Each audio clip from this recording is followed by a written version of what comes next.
Yeah, of course. Good All right. afternoon. So Rear Admiral Andy Kyte. I'm the Assistant Chief of Defence Staff for Support Operations, based out of the Ministry of Defence in London. I guess you would describe my job as being the strategic logistic advisor and conscience for defence, and primary role is strategic planning, the logistic contribution to the operational picture, but also advising ministers and chief of defence staff, etc., on logistic constraints, freedoms, and risks. Fantastic. Thank you, Andy. So our 20-minute conversation is, if we can try and keep it to that, is around decision making. What influences you on decision making? And clearly, there have been quite a lot of those strategic decisions being made recently with the defence review, which we can perhaps come on to during our conversation. So, and perhaps we can thank you for the introduction. Perhaps we can start with.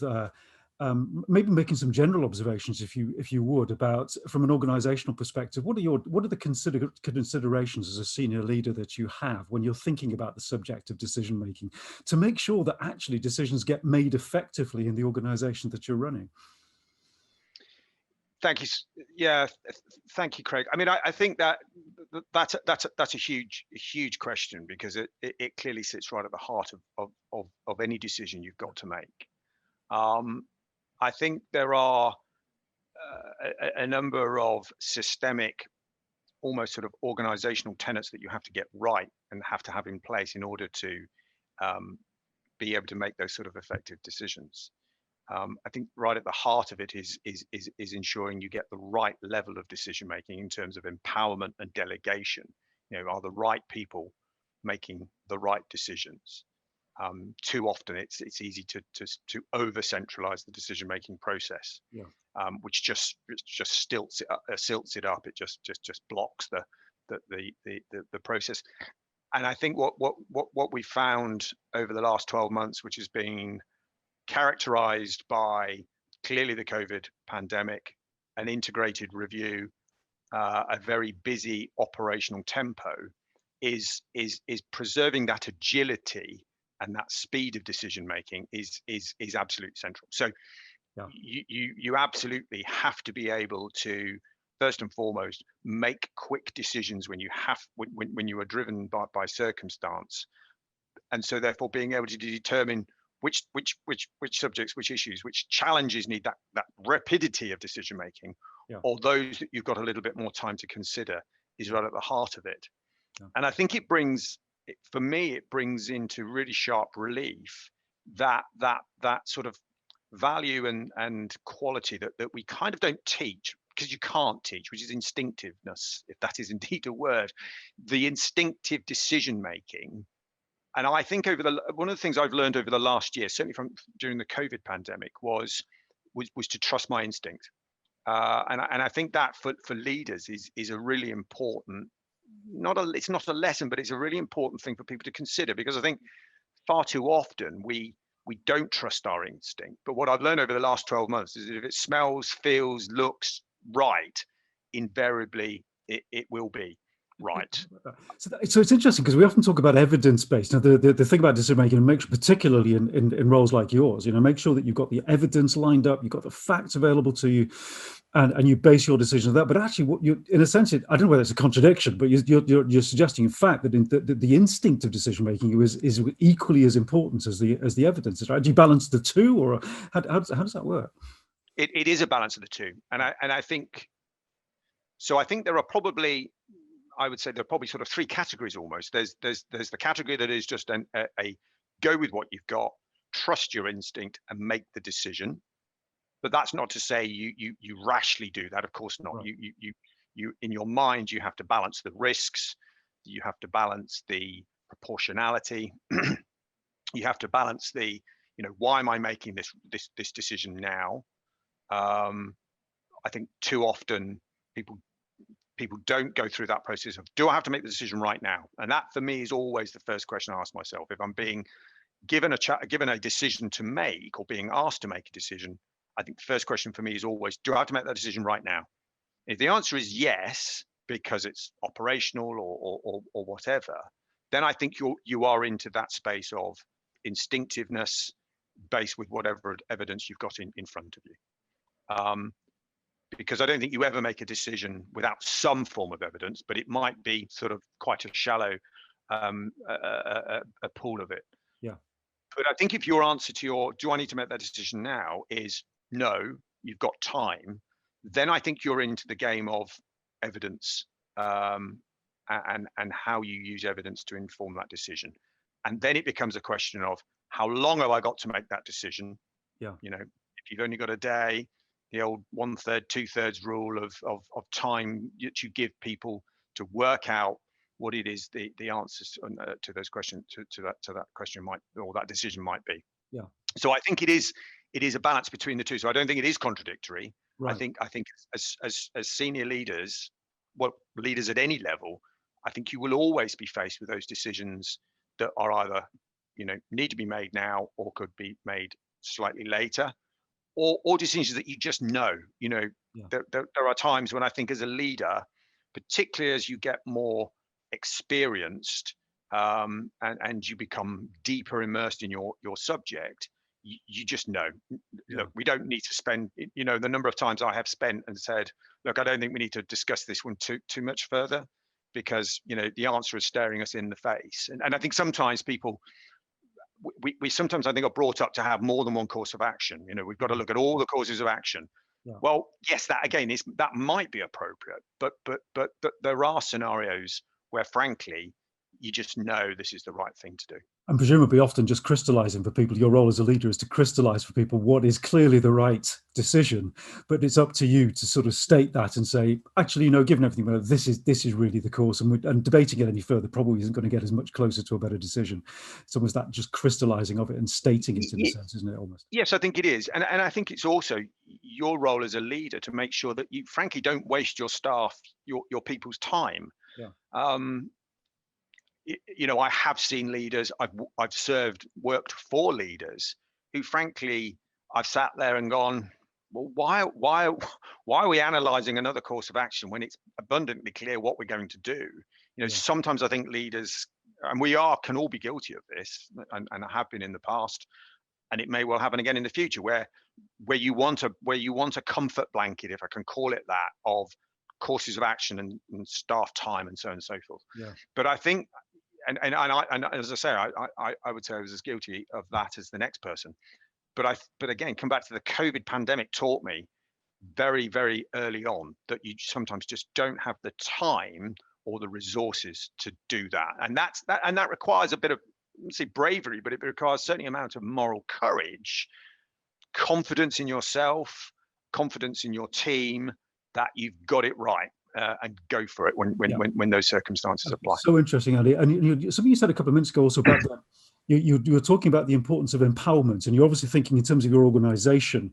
I suppose, and these are my words, not yours, but making sure the decisions are made at the right sort of level, right? So that, and then says that's probably one of the characteristics of empowerment, that your team are given that power to make the decisions they need to make. How do you factor that in your, because you've got this balance to make as well about decisions being made in your own organisation as well.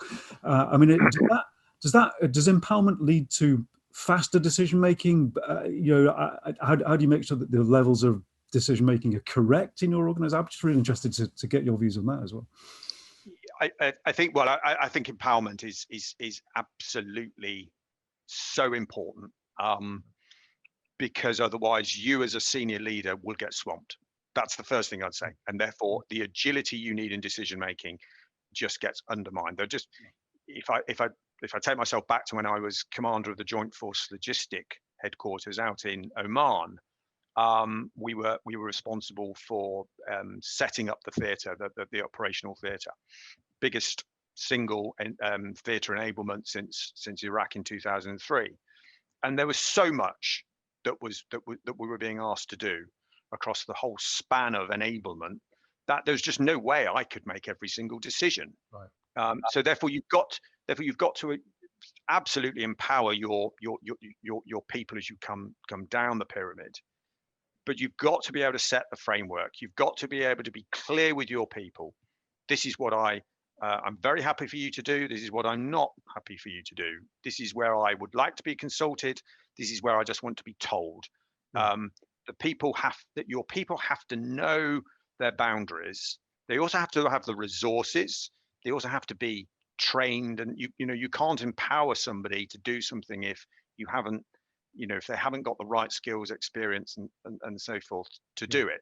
You have to be fair to your people by saying, right, are you comfortable that you can make these decisions? It's got to be almost a sort of contract between you and your subordinates that says, right, this is what this is the sort of envelope within which I would like you to operate. Are you content that you can do this? Yeah. And the best people, I think, in that empowerment relationship are those that challenge. And you come right full circle to the challenge function, which again is absolutely central. You've got to be able to challenge in both directions, so that you are exploring all your options, and not Right. going down a blind alley, for example. And is that something you consciously build into your own decision-making process, Andy? That, you've got your team, I mean, so you think about it saying, actually what I need, there's a point at which I need my team to be challenging me, particularly on some of those critical decisions. Yeah, I think so. I mean, there is, I can't speak for what it's like outside the military, but I think, it's certainly on operational command and leadership. There is a time and a place for challenge, and then as a leader, you make a decision, and everybody, that's the decision. Please, right, we're all on board, and we're all now going to execute that decision. You can't, in an operational sense, continue to have challenge and challenge and challenge and challenge, because that's dangerous, it's inefficient, and it just doesn't work. I think in the business space, so here in the Ministry of Defence, clearly, I do a lot of operational planning, but I also do a lot of sort of output business activity. Then I think you've got much more latitude to continue to challenge all the way through. But again, you have to set that environment for challenge. You as a leader have to be comfortable in yourself that you're going to be challenged. Yeah. You have to make it clear to your subordinates and the people that work for you that that they are safe to challenge, that they're not going to have their head bitten off or made to look ridiculous or made to look foolish. Every challenge is a valid challenge. Every challenge should be properly considered, and doesn't mean to say you're going to agree with it, but it comes back to this point about exploiting and empowering your people. These are your subject matter experts. Go back to Oman. I'm not a fuel expert. I'm not a movements expert. I know enough about them, but these are the men and women that have done this for a number of years, and have got the qualifications. They should have that freedom to challenge in a way in which you would be a fool, I would respectfully suggest, as a leader and a commander, not to allow your people to challenge in that decision-making process. But equally, they have to be ready for you to challenge them back. It is a two-way process. Yeah, so really interesting. So so the empowerment part is also not about empowering them to make their own decisions within the framework that you've mentioned, but also empowering them to challenge up the way and making sure that you've got that foil beneath you, such that your decisions are tested actually in the right way, and as you said, in the right time. Operationally, a different set of circumstances, but in a business context, the challenge may come more regularly, I guess, and for good reasons. So that's an important part of the empowerment process. Now, and you touched on a couple of things that form part of your thinking in terms of decision making. You talked about sort of fact and evidence, balancing that with intuition. Other things that sort of factor into the decision-making process. I mean, it's often talked about sort of the cultural influences on decision-making these days, of course, particularly in your role, some of the effects on the environment. I mean, how are you taking those things into account, perhaps even morality and ethics? How do those come into your decision-making thinking? Yeah, if I just pick up on the evidence point you started with, and then I'll segue through, if I may, Craig. The evidence and the data to underpin decisions is, I think, even more important now than it ever has been. And I just wanted to make that point because I think historically, as I look back on my 30 odd years, I can remember times where the amount of data you had was minimal, And it didn't really seem to matter because, in the good old days, there was lots of resource and there was, and it didn't seem to be so central. Now, I think because resources are so finite, I think because we seem to be in a much more dynamic, strategic and operational environment where you need to make rapid decisions, um, the data is even more important. I would suggest. Right. The issue is, and we got this during the COVID pandemic, particularly over things like PPE, um, is about the right data at the right time in the right presentation, and being able to interpret it. So I just make that Yeah. point because, again, I think as leaders, you have to, I think, consciously go out and say, right, what data sets do I need to make these decisions, um, Yeah. and quite quickly. But Yeah. coming back to your other point about the sort of, the other factors that will impact upon your decision makings. I mean, let's just take the last one, the environmental piece. Um, I think that is something that has been there for quite some time in certain scenarios, certainly in the maritime environment, environmental protection, maritime pollution law, and the impact on the environment of maritime operations has always been there. Clearly now, under net zero 50 and the focus on climate change and sustainable support and so on and so forth, it is now becoming absolutely front and center. And I think what we are going to see over the next number of months, not just years, as certainly defense and government and the public sector really starts to energize that approach, is how is that decision going to impact on the environment? How is that decision going to be contributing to the net zero 50 ambition, or whatever the net zero ambition is? And I think it's going to be absolutely integral to all decision making. So business cases for investment will have to have an assessment of the impact on the environment. Right. Operational planning will have to have an assessment of the impact on the environment.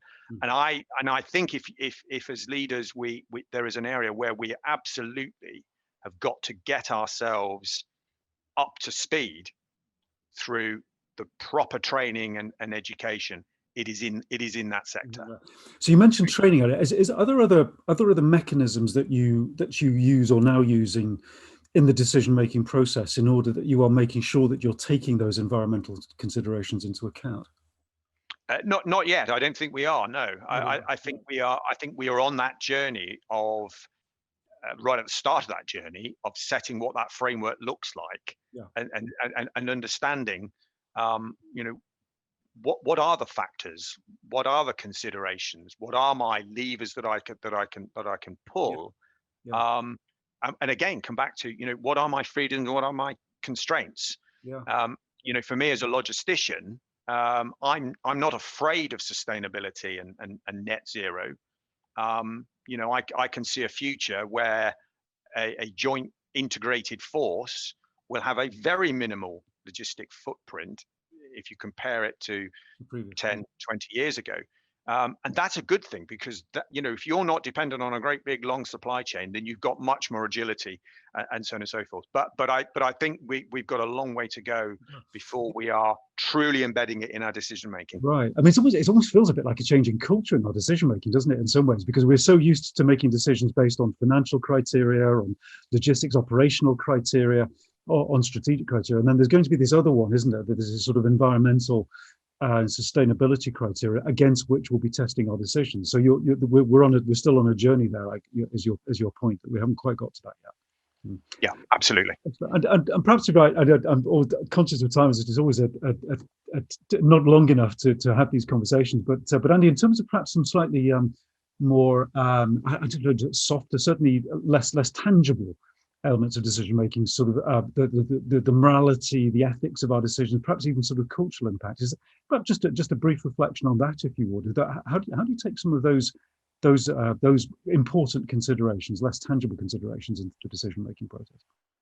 Yeah, I mean, you could talk about the impact on people of your decisions is something that I think that as leaders you've got to pay attention to. Throughout the COVID crisis, I think it was absolutely front and center, because the whole response of government, of defence in support of government, was about people. It was about community. It was about, it wasn't a conventional operation by any stretch of the imagination, and we were constantly thinking, therefore, the impact of our decisions on people. Right. The morality of some of the decisions we were having to make. I mean, let me give you an example. Like the rest of like the rest of the country, the PPE shortages were at the start of the pandemic were equally applicable to us in defence.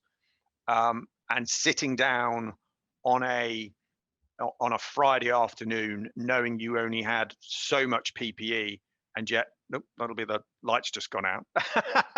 That's got nothing to do with the resort. That's the main thing. We're still here and see you. And being able to, only having so much PPE, but a much bigger demand signal, and working out, well, where on earth are we actually going to apply that PPE? Knowing that you were therefore going to have to say to people, sorry, we don't have enough PPE for you to be issued with, which was either going to be putting them into harm's way, or more likely they were going to have to constrain what it was they could do. And that's sorry, Andy, that's a great example. So what did you do? I mean, what can you think back and say, well, how did you go about making that kind of decision where you simply don't have enough resources? And is it indeed a moral question? Yeah, so it comes back to this point about evidence and the data. Comes back to this point about empowerment. So it worked backwards for me, which was, I couldn't make that decision alone. Right. And so I was really clear that I needed at least a couple of people alongside me to help me make that decision. I needed the Surgeon General on one side to be able to talk to me about the medical requirement, and if you like, the risks of giving PPE to that group of operators by that group of operators. And then I needed, on my other side, I needed the Assistant Chief of Defence Staff for Ops and Commitments, who could prioritize and say, right, in output terms, the priorities are 1, 2, 3, and 4. Yeah. And then the fusion of those two inputs, and then my understanding of what there was in the strategic stockpile, and how quickly we could get them, and so on and so forth, allowed us to then come up with a set of priorities for delivery. But that all had to be underpinned by a huge amount of data. And I'll never forget the first time we tried to do it on a Friday afternoon early on in the pandemic. And we were presented with this first cut of data, and it was utterly unintelligible. Not one of us could understand what on earth we were being shown. Yeah. And we had to send it back and say, well, we'll come in on the Saturday and try again. Trying to work it all out. And try and work it all out. But we were very conscious that I was very conscious that was an ethical and moral decision we were going to have to make. And I did not feel I had the authority or the what's the word, the experience and the credibility to make that. It wasn't my decision to make alone. Right. And again, I think that as a leader is quite an important value, if you like, to have, which is, it comes back to where we started this conversation almost, which is know which decisions you can make, and which decisions you can delegate, but also which decisions you either have to escalate upwards, and we haven't spoken about that, but that is an important skill, but also those decisions where you frankly need to bring others in to help you make them, because of a whole range of different factors. Andy, and I thank you so much for that. And I think actually that's a great example for us to finish on. And I do apologize because these are such fascinating conversations. We could continue for a while, but we are committed to a particular time for this. So Andy and Admiral Andy Kyte, it just remains for me to thank you on behalf of the Tedder Academy and the Lincoln International Business School for your insights this afternoon and what has been such a really interesting conversation. So thank you so much for that. I really appreciate it. Not at all, Craig. I've really enjoyed it. Thanks very much indeed. Thank you. All the best.